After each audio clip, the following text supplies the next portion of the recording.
اللہ تعالیٰ نے ایک سورت قرآن مجید میں یہ ایسی رکھی ہے سورہ رحمان کہ اسے خوب سجایا ہے. اس میں الفاظ کا در و بست، اس کا اپنا ایک ڈیوائن میوزک ہے. وہ تو اللہ تعالیٰ قراء جو ہے خاص طور پر مصر کے قراء، اللہ تعالیٰ ان پر رحمت نازل فرمائے، ان کی خطاؤں سے درگزر کرے. جس طرح قرآن کے انٹرنسک میوزک کو انہوں نے واضح کیا ہے. واقعہ یہ ہے کہ اگر یہ لوگ نہ ہوتے، شیخ عبد الباسط محمد عبد الصمد، شیخ محمود خلیل الحصری، یہ لوگ کہ جنہوں نے قرآن کے اس غنا میوزک، یہ لفظ جو ہے آپ حیران نہ ہو کہ میں یہ کوئی شاید توہین کر رہا ہوں قرآن کی، حضور نے یہ لفظ استعمال کیا ہے. تغنو، اس قرآن کو اچھی سے اچھی خوشلحانی کے ساتھ پڑھو. من لم یتغن بالقرآن فلیس منا، جو قرآن کو بہتر سے بہتر انداز میں، اچھی سے اچھی آواز میں، خوشلحانی کے ساتھ پڑھنے کی کوشش نہیں کرتا، وہ ہم میں سے نہیں ہے. بلکہ ایک مرتبہ حضور رات کے وقت آپ گشت پر تھے اپنے ساتھیوں کے حالات معلوم کرنے کے لیے. حضرت ابو موسیٰ اشعری رضی اللہ تعالیٰ عنہ ایک صحابی ہیں، ان کے گھر کے پاس سے گزر ہوا. وہ رات کو تہجد پڑھ رہے تھے، کھڑے ہوئے کیف کے عالم میں قرآن تلاوت کر رہے ہیں. حضور کو بہت پسند آئی ان کی قرات، کافی دیر تک وہاں کھڑے سنتے رہے. اب انہیں کیا پتا کون سن رہا ہے. بالکل اسی طرح سمجھ لیجئے ایک بات یاد آئی ہے. حضور فرماتے ہیں کہ جس طرح کان لگا کر اللہ قرآن کو سنتا ہے، کسی چیز کو نہیں سنتا. ہمیں نظر نہیں آتا نا، ہمیں معلوم نہیں. ہم قرآن پڑھ رہے ہیں تو سننے والا کون ہے؟ سب سے زیادہ کان لگا کر خود اللہ. یہاں اس لیے مجھے یاد آیا کہ ابو موسیٰ اشعری کو کیا پتا تھا کہ کون سن رہا ہے. وہ اپنی کیفیت میں نماز میں تہجد میں قرآن کی تلاوت کر رہے تھے. اور ظاہر بات ہے ان کے گھر ایکڑوں میں بنے ہوئے نہیں تھے، ایک ایک کمرہ، ایک ایک کوئی حجرہ، ایسے تو گھر تھے نا صحابہ کے. لہذا حضور پاس سے گزرے، آواز آئی، کافی دیر سنتے رہے. اس کے بعد آپ تشریف لے گئے. صبح فجر میں ملاقات ہوئی تو حضور نے تحسین کے انداز میں فرمایا، یا ابا موسیٰ انک قد اوتیت مزمارا من مزامیر آل داؤد. اے ابو موسیٰ، تمہیں تو آل داؤد کے سازوں میں سے ایک ساز اللہ نے عطا فرما دیا ہے. جس طرح حضرت داؤد لہن داؤدی مشہور ہے کہ جب وہ پچھلے پہر رات کو حمد کے ترانے الاپتے تھے، قرآن میں ہے کہ پرندے شامل ہو جاتے تھے ساتھ، اور پہاڑ وجد میں آتے تھے، پہاڑ بھی ان کے ساتھ شریک ہوتے تھے.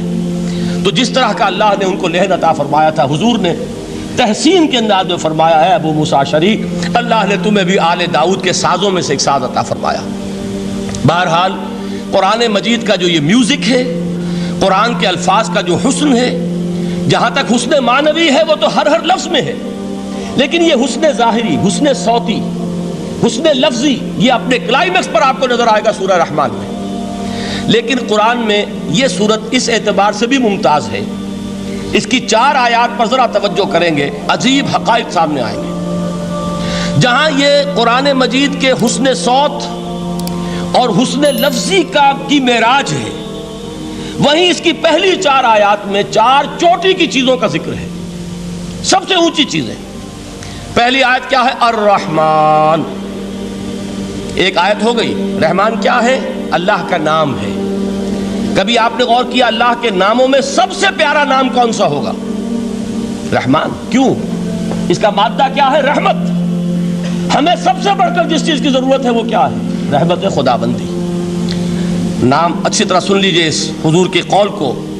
حضور فرماتے کوئی شخص جنت میں مجرد اپنے عمل کی بنیاد پر داخل نہیں ہو سکے گا جب تک کہ رحمت خداوندی دستگیری نہ کرے. کسی صحابی نے بڑی ہمت اور جرأت کا ثبوت دیا کہ پوچھ لیا، کیا حضور آپ بھی؟ جب آپ نے فرمایا کوئی شخص داخل نہیں ہو سکتا جنت میں محض اپنے عمل کی بنیاد پر جب تک کہ رحمت خداوندی جو ہے وہ دستگیری نہ فرمائے. پوچھا گیا کیا آپ بھی؟ آپ نے فرمایا ہاں میں بھی. آپ انداز کیجئے کہ اگر محمد الرسول اللہ بھی رحمت خداوندی کے ضرورت مند ہوں تو تاب دیگراں چے رسد، ہماری تو سب سے بڑی ضرورت رحمت خداوندی ہے.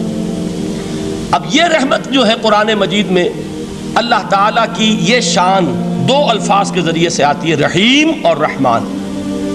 اور کوئی مادہ نہیں ہے جس سے 2 نام بنتے ہوں اللہ کے، لیکن یہ مادہ ہے واحد رحمت کا کہ جس سے رحمان بھی ہے رحیم بھی ہے. رحیم صفت مشبہ ہے، رحمت دائم ہو جائے گی، مستقل ہوگی تو رحیم کہیں گے.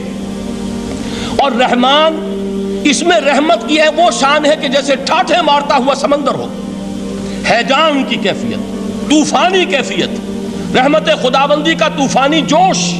وہ ہے رحمان۔ آپ تو رہتے اس علاقے میں ہیں، آپ کو معلوم ہے عرب اگر بھوکا مرا جا رہا ہو تو کیا کہے گا؟ انا جوعان۔ پیاسا مرا جا رہا ہو انا عطشان۔ بہت غضبناک ہوگا غضبان، غضبان آصفہ قرآن میں آیا ہے، بہت غضبناک۔ رحمان جس کی رحمت جو ہے جوش میں ہے، ٹھاٹھے مارتے ہوئے سمندر کے مانند۔ تو یہ اللہ تعالیٰ کے ناموں میں سب سے پیارا نام۔ اب آگے چلیے، الرحمن علم القرآن، رحمان نے قرآن سکھایا۔ رحمت خداوندی کا سب سے بڑا مظہر، رحمان کی رحمانیت کا سب سے بڑا مظہر قرآن ہے۔ ان میں جو منطقی ربط ہے اس کو سمجھتے جائیے۔ اچھا آپ یہ سوچئے، جو علم بھی انسان کو حاصل ہوا وہ کس نے دیا؟ اللہ نے۔ سائنس کا علم کس نے دیا؟ اللہ نے۔ علم آدم الاسماء کلہا، وہ علم الاسماء جو حضرت آدم کو دے دیا گیا تھا ازل میں، یہ اسی کا ظہور ہے، یہ اسی کی ایکسفولیشن ہے جو ہو رہی ہے اور ہوتی رہے گی ابھی۔ اور دوسرے علم ہے وہ کس نے دی؟ اللہ نے دی۔ لا یحیطون بشیء من علمہ الا بما شاء، مخلوق میں سے کوئی اللہ کے علم میں سے کسی شے کا احاطہ نہیں کر سکتا مگر وہ جتنا اللہ دینا چاہے۔ لیکن یہ کہ تمام علوم میں چوٹی کا علم قرآن۔ نوٹ کرتے جائیے، اب چوٹی کی چیزیں جمع کیجیے۔ اللہ کے ناموں میں چوٹی کا نام رحمان۔ اللہ نے جو کچھ انسان کو سکھایا اس میں چوٹی کا علم قرآن۔ خلق الانسان، انسان کو پیدا فرمایا۔ سوال یہ کہ حیوانات کو کس نے پیدا فرمایا؟ آسمان کس نے پیدا کیے؟ زمین کس نے پیدا کی؟ فرشتے کس نے پیدا کیے؟ کیا مطلب خلق الانسان؟ اس کی تمام مخلوقات میں اس کا کلائمیکس، اس کی تخلیق کی معراج، اس کے تخلیق کا نقطہ عروج انسان ہے۔ یہ ہے کہ جو مسجود ملائک بنا ہے۔ وَلَقَدْ كَرَّمْنَا بَنِي آدَمَ وَحَمَلْنَاهُمْ فِي الْبَرِّ وَالْبَحْرِ وَرَزَقْنَاهُمْ مِنَ الطَّيِّبَاتِ وَفَضَّلْنَاهُمْ عَلَى كَثِيرٍ مِّمَّنْ خَلَقْنَا تَفْضِيلًا۔ تو تخلیق میں سب سے اونچی تخلیق انسان کی، علموں میں سب سے اونچا علم قرآن کا، اللہ کے ناموں میں سب سے اونچا نام رحمان۔